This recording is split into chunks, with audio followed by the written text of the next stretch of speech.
The Federal Reserve and the federal government are both saying that taxpayers will not bear any costs for any losses associated with the unwinding of these banks. But who is going to be responsible? Who's going to bear the losses? It's going to be everyday Americans who will be footing the bill. Listen to Mr. Biden first and watch the full video till the end. Before I leave for California, I want to briefly speak about what's happening in Silicon Valley Bank and Signature Bank. Today, thanks to the quick action of my administration over the past few days, Americans can have confidence that the banking system is safe. Your deposits will be there when you need them. Small businesses across the country, the deposit accounts at these banks can breathe easier knowing they'll be able to pay their workers and pay their bills. And their hardworking employees can breathe easier as well.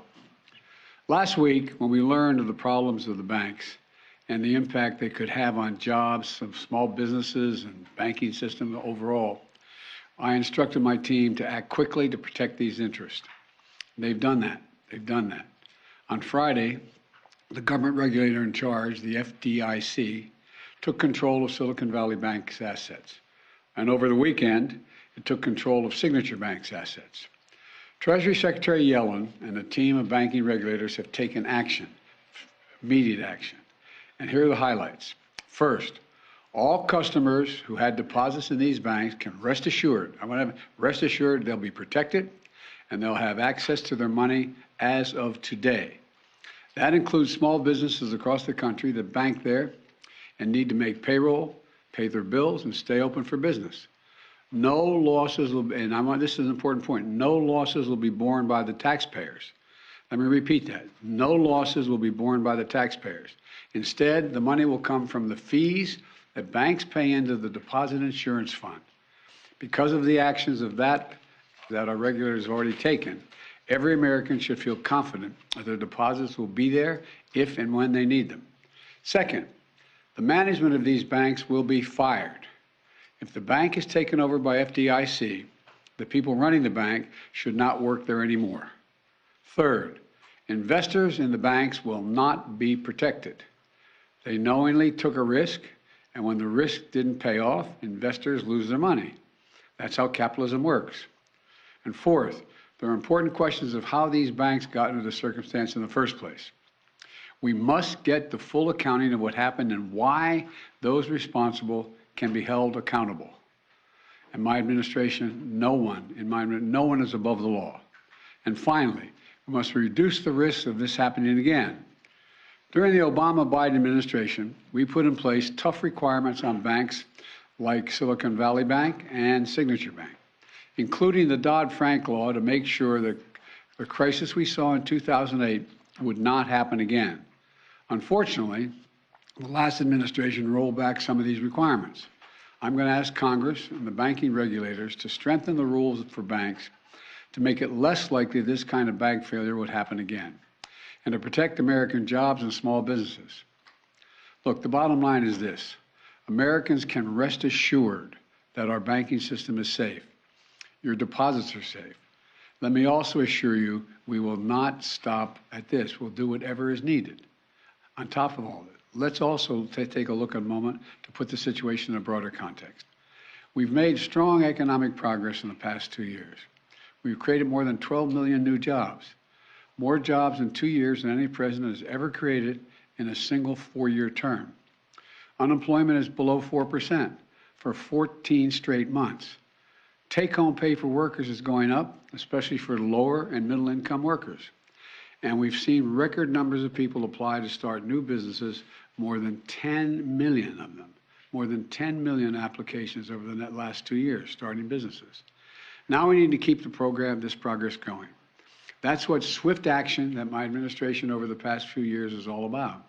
Protecting depositors, protecting the banking system, protecting the economic gains we've made together for the American people. Thank you, God bless you, and may God protect our troops. See you in California. Today, the U.S. government just announced that they will be bailing out Silicon Valley Bank. We're not talking about the stockholders here. We're talking about private equity firms and tech companies that have their money within SVB. This has led to the Federal Reserve creating a new lending facility that's applicable to other banks, such as Signature Bank of New York. All depositors will have access to their money on Monday. So, essentially, the next round of bailouts has begun, and this is going to cost taxpayers billions of dollars, if not more. The Federal Reserve and the federal government are both saying that taxpayers will not bear any costs for any losses associated with the unwinding of these banks. But who is going to be responsible? Who's going to bear the losses? It's going to be everyday Americans who will be footing the bill. About 85% of the money in Silicon Valley Bank was uninsured. That means that if you had under $250,000 in that bank, your money would be protected. But anything over that amount is gone. Silicon Valley Bank specialized in banking for tech startups. Half of the tech companies in the U.S. that are backed by venture capital and private equity firms banked with SVB. These tech companies and private equity firms started complaining to politicians and the Federal Reserve that they're going to lose so much money. The Treasury Department said today that they are taking decisive actions to protect the U.S. economy by strengthening public confidence in our banking system. But are they really?